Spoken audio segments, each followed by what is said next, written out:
Ladies and gentlemen, it has come to pass. And for those who have been following this channel all along, remember exactly what we talked about last year in this channel. That there is no way Azimio la Umoja One Kenya Alliance was going to survive its unity ahead of the 2027 general elections. Because the signs were already there. The signs were very, very clear. But only a few people could see this. Immediately, Raila Amolo Odinga called for the demonstrations across the country last year. Raila Odinga was not demonstrating because of the high cost of living. And I talked about it here. Raila Odinga was not demonstrating because he wanted the finance bill to be repealed and the rest of the issues that Raila Odinga was demanding. Raila was using his supporters, the Azimio supporters and leaders, for his own personal political interests. Even Rigathi Gachagua talked about this issue. I remember very well. And when Raila Odinga was sorted through a meeting with President William Samoei Arap Ruto in Mombasa, a meeting that was brokered by none other than the former president of Nigeria, Olusegun Obasanjo, we did not see Raila Odinga again calling for the demonstrations. And that is exactly when Azimio la Umoja One Kenya Alliance began to split. Leaders like Martha Karua and a majority of Azimio leaders from the larger Mount Kenya region felt betrayed by Raila Odinga and Dr. Stephen Kalonzo Musyoka, even during the National Dialogue Committee that was conducted at Bomas. Martha Karua tried to gather some Azimio leaders from the mountain to form the Kamwene Caucus, but it failed. They started boycotting Raila Odinga's events. So currently as we speak, Azimio la Umoja One Kenya Alliance is completely dead, and leaders are split into three. Of course, I want to explain to you all about this in this particular analysis. Because the fact is, even if these Azimio leaders, including Raila Amolo Odinga himself, had remained united in Azimio, there is no way they would beat President William Ruto in the 2027 general elections. So before we go into further details, if you are listening to me and you haven't subscribed to this channel, I'm requesting you to please just take 1 second or two and subscribe. You can also give this video a like. If you do that, YouTube will automatically recommend this video in particular to reach out to others so that we can grow. To my returning subscribers, I also want to appreciate you so much for your continued support. Because without your support, this channel cannot be where it is, and that is exactly why I don't take your support for granted. You can also activate all the notifications in this channel, meaning every time or immediately I post a video here, YouTube will automatically send you the notifications, and you will not miss even a single video that I post. And for you to do that, just press the notification bell down below. Having said that, now let us go straight into the details. Let me begin by reading for you this article here, which says, with the headline, Azimio breakup, fears over AU bid. It proceeds to say that a section of Azimio led by Jubilee and Nakenya. Now, this is the first group that I'm talking about that has decided to separate from Azimio. Nakenya and the Jubilee Party. These are leaders, or rather the parties from the larger Mount Kenya region.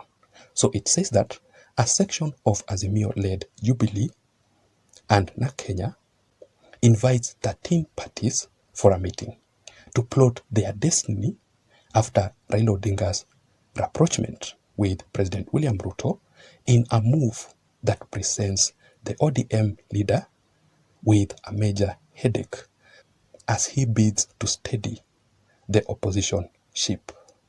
Well, in my considered opinion, there is no way that the opposition will remain united without the presence of Raila Amolo Odinga.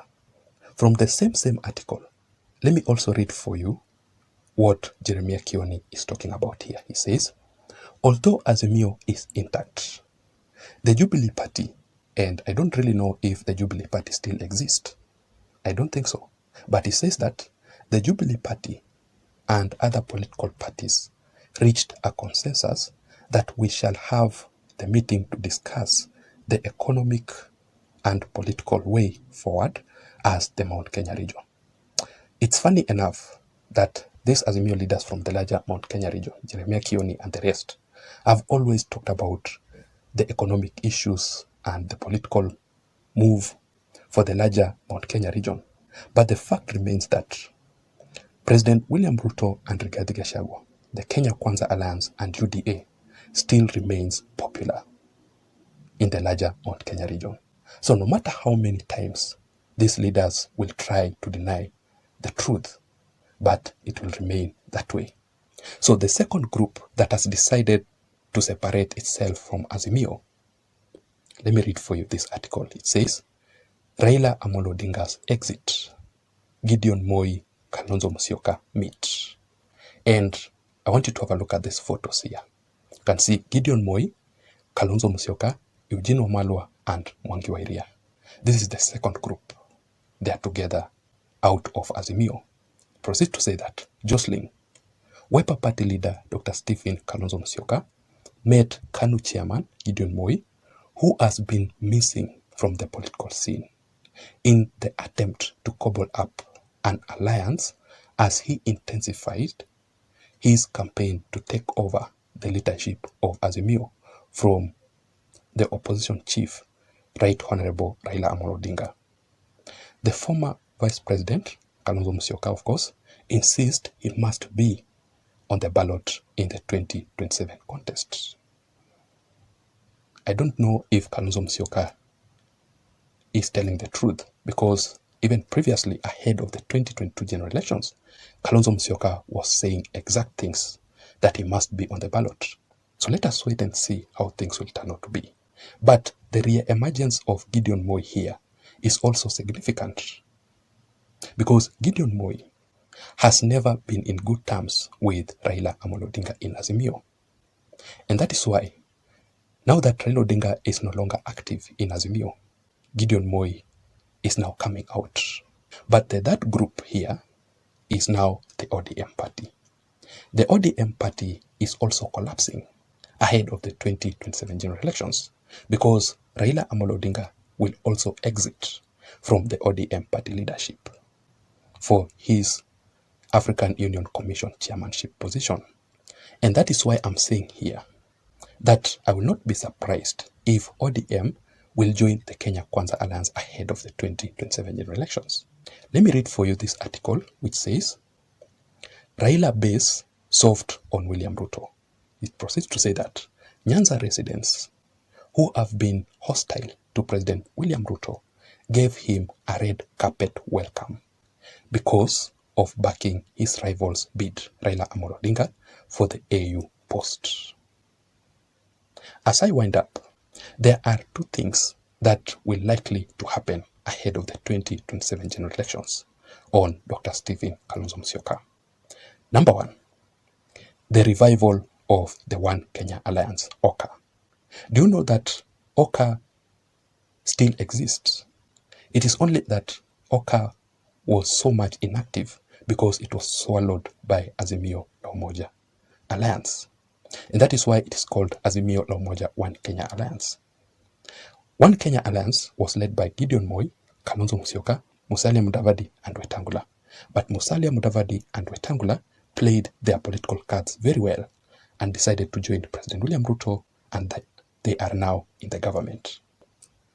So in the 2027 general elections, I won't be surprised if the race will be between the Kenya Kwanza Alliance and the One Kenya Alliance. Number two, as at now, Dr. Stephen Kalonzo Musyoka is the potential opposition leader. Of course, if Kalonzo Musyoka will contest in the presidential bid come 2027. Otherwise, if Kalonzo Musyoka will not be in the ballot, I don't know if he will lead the opposition. Only time will tell. That is it, ladies and gentlemen. I don't know what you think. I would also want to know your thoughts, your views, and your opinions in the comment section down below. What can you say about the political future of the Azimio na Umoja One Kenya Alliance. Please don't forget to subscribe to this channel. Otherwise, I don't have much. Let me see you again in my next analysis. My name is Jason.